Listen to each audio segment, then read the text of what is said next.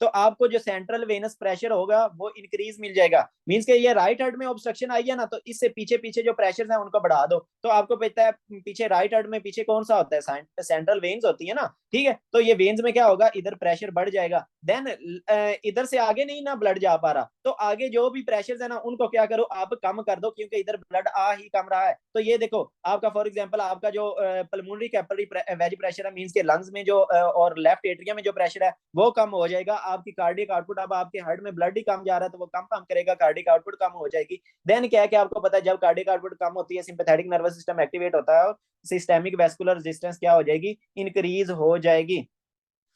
अच्छा जी, आगे आ गया आपका जनाब कार्डियक टेम्पोनेट। अब कार्डियक टेम्पोनेट का क्या मतलब है, ये भी मैं आप लोगों को उधर से ही दिखाता हूँ। न्यूमोथोरैक्स में क्या हो रहा था कि आपकी जो प्लूरल कैविटी थी जिसने लंग्स को सराउंड किया हुआ था उधर एयर भर रही है। ये जो आपका कार्डियक टेम्पोनेट है ना, तो आपकी जो हमारी पेरिकार्डियल कैविटी है उसमें सारा ये फ्लूइड भर रहा है। मीन्स के ये देख सकते हैं आप कार्डियक टेम्पोनेट में क्या हो रहा है कि आपकी जो प्लूरल कैविटी है उसमें जो आपका प्लूरल सॉरी पेरिकार्डियल कैविटी है जिसने आपके हार्ट को सराउंड किया हुआ होता है उधर फ्लूइड सारा भर रहा है, तो इसको हम कहते हैं कार्डियक टेम्पोनेट। तो अब ये देखो कि इधर सारा फ्लूइड भर गया हुआ है, तो अब ये हमारा हार्ट बेचारा प्रॉपरली पंप कर सकेगा, नहीं कर सकेगा। तो इसमें यही सीन है कि आपका हार्ट प्रॉपरली पंप नहीं कर सक रहा, तो इसमें आप हार्ट से जो पीछे पीछे चीजें हैं उन सब में प्रेशर को क्या करो बढ़ा दो, क्योंकि इधर आप ब्लड पूल करेगा, और इधर से जो आगे आगे चीजें हैं उधर क्या करो आप ब्लड को कम करवा दो, क्योंकि इधर से ब्लड पंप नहीं हो रहा। तो यही देखते हैं कि कार्डियक टेम्पोनेट में आपके पास क्या आएगा कि आपका जो पीछे पीछे कौन सी चीजें हैं, हार्ट से पीछे पीछे आपके लंग्स आ जाते हैं, उधर प्रेशर बढ़ जाएगा। लंग से पीछे क्या आ जाती है, वेन्स आ जाती हैं, उधर प्रेशर क्या हो जाएगा, बढ़ जाएगा। देन कार्डियक आउटपुट क्या हो जाएगी, कम हो जाएगी, क्योंकि हार्ट को बेचारे को प्रॉपर कॉन्ट्रैक्ट नहीं कर पा रहा। उसको क्या है कि जकड़ा हुआ है, किसने जो बाहर फ्लूइड आया हुआ है ना उसने उसको जकड़ के रखा हुआ है। आप देख सकते हो कि वो जो बेचारा हार्ट है उसको जकड़ा हुआ है, वो प्रॉपरली कॉन्ट्रैक्ट नहीं कर पा रहा, तो कार्डियक आउटपुट क्या हो जाएगी इस पेशेंट में, कम हो जाएगी। तो देन आपको पता है जब कार्डियक आउटपुट कम होती है सिंपैथेटिक नर्वस सिस्टम एक्टिवेट होता है, बैरोरिसेप्टर्स उस चीज को चेक करते हैं, सिंपैथेटिक नर्वस सिस्टम को एक्टिवेट करते हैं, और आपकी जो वेसल्स की रेजिस्टेंस होती है वो क्या हो जाती है, बढ़ जाती होती है। देन आपका जो सेंट्रल वेनस प्रेशर है वो जाहिर सी बात है कम हो जाएगा। सेंट्रल वेनस प्रेशर जो आपका सॉरी सेंट्रल वेनस ऑक्सीजन की जो सैचुरेशन है वो क्या हो जाएगी, कम हो जाएगी। सेंट्रल वेनस ऑक्सीजन सैचुरेशन क्यों कम हुई, क्योंकि आपका इधर से ब्लड क्या हो रहा है, कम आ रहा है। जब ब्लड कम आ रहा है तो इधर क्या है कि ऑक्सीजन दूसरा जो है वो कम आ रही है, और इधर से जो आपके सेल्स हैं वो बेचारे भूखे हुए पड़े हैं, तो ये क्या करेंगे ज्यादा से ज्यादा ऑक्सीजन को इधर से बाहर निकाल देंगे। तो जब ये इधर पहुंचेगा ना ब्लड, तो इसमें ऑक्सीजन बहुत ज्यादा कम होगी, क्योंकि ऑक्सीजन ज्यादा निकाल गई ली गई है, तो इस वजह से आपका जो इधर ऑक्सीजन की सैचुरेशन है वो क्या मिल जाएगी, वो कम मिल जाएगी। तो यही आपको जो वेनस की ऑक्सीजन सैचुरेशन है वो क्या मिल जाएगी, कम मिल जाएगी। तो यही सॉरी वेनस ऑक्सीजन सैचुरेशन आपको क्या मिली, कम मिल गई। तो यही हो रहा था कि आपके जो वेनस ऑक्सीजन सैचुरेशन है वो कम हो रही होती है। तो ये थे हमारे शॉक्स। शॉक्स में मेन प्रॉब्लम क्या आ रहा था कि आपका बीपी बहुत ज्यादा कम हो रहा था। बीपी क्यों कम हो रहा था, या तो पाइप में पानी नहीं है, मीन्स के ब्लड ही कम है, फ्लूइड कम है। दूसरा प्रॉब्लम क्या आ रहा था कि आपकी मोटर काम नहीं कर रही, मीन्स के आपका हार्ट काम नहीं कर रहा। तीसरा प्रॉब्लम क्या आ रहा था कि आपका फॉर एग्जांपल पाइप बहुत ज्यादा डायलेट हुए पड़े हैं। चौथा प्रॉब्लम क्या आ रहा था कि आपका जो ब्लड का फ्लो है उसमें कोई ऑब्स्ट्रक्शन आ गया है, चाहे वो पल्मोनरी एम्बोलिज्म की वजह से आई है, चाहे न्यूमोथोरैक्स की वजह से आई है, या चाहे कार्डियक टैम्पोनेट की वजह से आई है, कोई भी ऑब्स्ट्रक्शन आ गई है जिसकी वजह से सारा प्रॉब्लम हो रहा है। तो ये था हमारा शौक जिसमें आपका बीपी कम हो रहा था। इसमें जो मेन काम की बातें हैं वो आप लोगों को बताता हूँ। हाइपोवोलेमिक शौक में आप मेन प्रॉब्लम देख लो कि वॉल्यूम कम हो रहा है। तो यही जब वॉल्यूम कम हो रहा है तो जाहिर सी बात है आपके लंग्स की तरफ क्या होगा, वॉल्यूम कम आएगा, आपको जो पल्मोनरी कैपिलरी वेज प्रेशर है वो क्या मिल जाएगा, कम मिल जाएगा। आगे चलते हैं, आगे आगे आपका कार्डियोजेनिक शॉक। तो कार्डियोजेनिक शॉक में मेन प्रॉब्लम क्या आ रही है कि आपका हार्ट पंप नहीं कर रहा, तो वही आपकी जो कार्डियक आउटपुट होगी वो क्या हो जाएगी, कम हो जाएगी। तो आपने क्या करना है, हार्ट पंप नहीं कर रहा, इससे पीछे पीछे वाले जो सारे प्रेशर हैं उनको बढ़ा देना, क्योंकि हार्ट पंप नहीं कर रहा।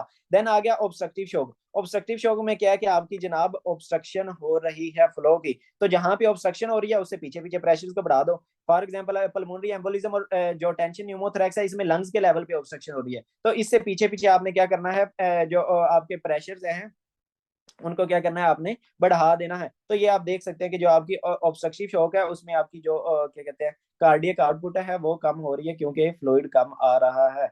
एंड देन आ गया कार्डिक टेम्पोनेट, उसमें भी आपका हार्ट प्रॉपर्ली कॉन्ट्रैक्ट नहीं कर पा रहा, बाहर जो फ्लूइड अकामुलेट हुआ पड़ा है, तो इसमें भी आपको कार्डिक आउटपुट क्या मिल जाएगी, कम मिल जाएगी। देन आ गया डिस्ट्रीब्यूटिव शॉक, इसमें डिस्ट्रीब्यूशन हो रही थी वॉल्यूम की, आपके ब्लड वेसल्स बहुत ज्यादा डायलेट कर रही थी, तो यही आपकी जो ब्लड वेसल्स हैं उनकी सिस्टेमिक वेस्कुलर रेजिस्टेंस क्या हो जाएगी, बहुत ज्यादा कम हो जाएगी। तो ये आप देख सकते हो, सिर्फ ये वाला शौक है जिसमें सिस्टेमिक वेस्कुलर रेजिस्टेंस कम हो रही होती है, बाकी सब में आप देख सकते हो कि सिस्टेमिक वेस्कुलर रेजिस्टेंस इंक्रीज हो रही होती है। इधर सिस्टेमिक वेस्कुलर रेजिस्टेंस कम क्यों हुई, या तो सीएनएस इंजर हुआ, या आपके दूसरा साइटोकाइन्स वगैरह रिलीज हुए, या हिस्टामिन रिलीज हुए, जिन्होंने आपकी सिस्टेमिक वेस्कुलर रेजिस्टेंस को कम कर दिया, वेसल्स को डायलेट करवा दिया। तो इस तरह आप इन चीजों को याद रख सकते हो, इनका अगर कंसेप्ट रखोगे तो अच्छी याद होंगी, अगर कंसेप्ट नहीं रखोगे तो आपको ये इतने अच्छे से मतलब याद नहीं रहेंगी। कार्डियक